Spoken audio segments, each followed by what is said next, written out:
ମହାଶିବରାତ୍ରିଠାରୁ ବଦଳିବାକୁ ଯାଉଛି ଆପଣଙ୍କ ଜୀବନ।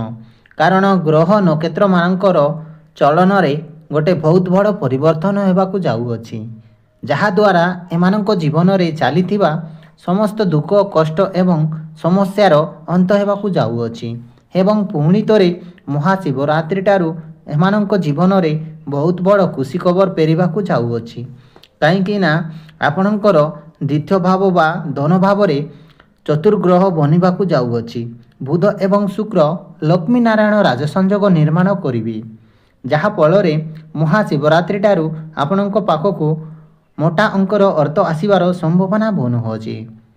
ଅନେକ ଦିଗରୁ ଆପଣ ପାଖକୁ ଅର୍ଥ ଆସିବାର ବାଟ ମଧ୍ୟ ଫିଟୁଅଛି ଏବଂ ଧନ କମାଇବା ପାଇଁ ନୂଆ ନୂଆ ରାସ୍ତା ଆପଣଙ୍କୁ ମିଳିପାରେ। ଆପଣଙ୍କ ଭାଗ୍ୟ ଗୋଟେ ବଡ଼ ପରିବର୍ତ୍ତନ ଆସିବାକୁ ଯାଉଅଛି। ଆପଣଙ୍କ ଜୀବନରେ କିଛି ଖାସ୍ ଘଟଣା ଘଟିବାକୁ ଯାଉଅଛି, ଯାହା ଆପଣଙ୍କର ସ୍ୱପ୍ନରେ ମଧ୍ୟ କଳ୍ପନା କରିନଥିବେ। ତେବେ ଆସନ୍ତୁ ଜାଣିବା ଏହି ମହାଶିବରାତ୍ରିଠାରୁ ଆପଣଙ୍କ ଜୀବନରେ କ'ଣ ସବୁ ବଡ଼ ପରିବର୍ତ୍ତନ ହେବାକୁ ଯାଉଅଛି। ଯଦି ଆପଣ ବି ମକର ରାଶିର ବ୍ୟକ୍ତି ହେଇଥାନ୍ତି, ଭିଡ଼ିଓକୁ ଶେଷ ପର୍ଯ୍ୟନ୍ତ ନିଶ୍ଚୟ ଦେଖନ୍ତୁ ଏବଂ ଭିଡ଼ିଓଟିକୁ ଲାଇକ୍ କରନ୍ତୁ ଏବଂ କମେଣ୍ଟରେ ଓଁ ନମଃ ଶିବାୟ ନିଶ୍ଚୟ ଲେଖିଦିଅନ୍ତୁ। ଦେଖନ୍ତୁ, ଆପଣଙ୍କ ରାଶିର ପୂର୍ବରୁ ଚତୁର୍ଗ୍ରହ ବନୁଥିବାରୁ ଏବଂ ଗ୍ରହମାନଙ୍କର ପରିସ୍ଥିତି ଖରାପ ଥିବାରୁ ଆପଣ ସ୍ୱାସ୍ଥ୍ୟଜନିତ ସମସ୍ୟା ଦେଖାଦେଉଥିଲା। ଆପଣ ବହୁତ ଅଧିକ ମାନସିକ ଚିନ୍ତା ଭିତରେ ରହୁଥିଲେ। ଆପଣଙ୍କ ବହୁତ ଅଧିକ ପରିଶ୍ରମ କରିବାକୁ ପଡ଼ୁଥିଲା ଏବଂ ପରିଶ୍ରମ ଅନୁସାରେ ଆପଣ ଫଳ ପ୍ରାପ୍ତି ହୋଇପାରୁନଥିଲା। ଧନଜନିତ ସମସ୍ୟା ମଧ୍ୟ ଲାଗି ରହିଥିଲା। ଋଣ ନେଇଥିଲେ କିନ୍ତୁ ଋଣର ଭାବ ଆପଣଙ୍କ ଉପରେ ବଢ଼ି ଯାଇଥିଲା। ଗୃହ ପରିବାରର ଖୁସିର ବାର୍ତ୍ତାବର୍ତ୍ତନ ନଥିଲା।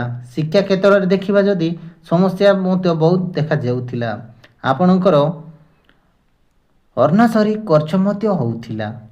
ସମାଜରେ ଆପଣଙ୍କର ମାନ ସମ୍ମାନ ମଧ୍ୟ ନଥିଲା। ଆପଣଙ୍କୁ ଚାକିରି ପ୍ରାପ୍ତ ହୋଇପାରୁନଥିଲା। ଆପଣଙ୍କ ବେପାର ବାଣିଜ୍ୟରେ ଲସ୍ ହେଉଥିଲା। ପ୍ରେମ ବିଷୟରେ ଦେଖିବା ଜୀବନରେ ମଧ୍ୟ ସମସ୍ୟା ଦେଖାଦେଉଥିଲା। ତେବେ ଏହିଭଳି ଯାହା ସମସ୍ୟା ଆପଣଙ୍କ ଜୀବନରେ ଚାଲିଥିଲା, ତାହା ଏବେ ଦୂର ହେବାକୁ ଯାଉଅଛି। ଏହି ମହାଶିବରାତ୍ରିଠାରୁ ଆପଣଙ୍କ ଜୀବନରେ ପୁଣି ଥରେ ଖୁସି ଫେରିବାକୁ ଯାଉଅଛି। ଆପଣଙ୍କ ଜୀବନର ନୂତନ ସୂର୍ଯ୍ୟ ଉଦୟ ହେବାକୁ ଯାଉଅଛି।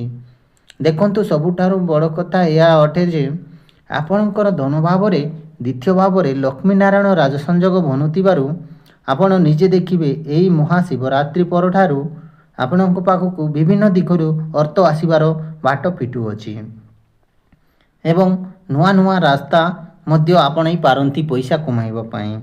ଆପଣ ନିଜେ ଦେଖିବେ ଆପଣଙ୍କର ଆୟରେ ବୃଦ୍ଧି ପାଇବ, ବ୍ୟାଙ୍କ ବାଲାନ୍ସ ମଧ୍ୟ ବଢ଼ିପାରେ ଏବଂ ବିବାହ କାର୍ଯ୍ୟ ମଧ୍ୟ ବନୁଅଛି। ଚାକିରି କ୍ଷେତ୍ରରେ ଯଦି ଦେଖିବା ତାହେଲେ ଏହି ମାସଟି ସମ୍ପୂର୍ଣ୍ଣ ଭାବରେ ଚାକିରି କ୍ଷେତ୍ରରେ ମଧ୍ୟ ଭଲ ଦେଖାଯାଉଅଛି। କର୍ମକ୍ଷେତ୍ରରେ ମଧ୍ୟ ଅଧିକ ଶାନ୍ତିପୂର୍ଣ୍ଣ ରହିବ। ତେଣୁ ଅଧିକ ଫଳ ପ୍ରାପ୍ତି ପାଇଁ ଶନିବାର ଦିନ ଶନି ମନ୍ଦିର ନିଶ୍ଚୟ ଯାତ୍ରା କରନ୍ତୁ। ଦେଖିବେ ଆପଣଙ୍କ ଜୀବନରେ ସୁଖ ଶାନ୍ତି ଭରିବାର ସମ୍ଭାବନା ରହିଅଛି। ତେଣୁ ରହୁଛି, ନମସ୍କାର, ଜୟ ଶ୍ରୀ।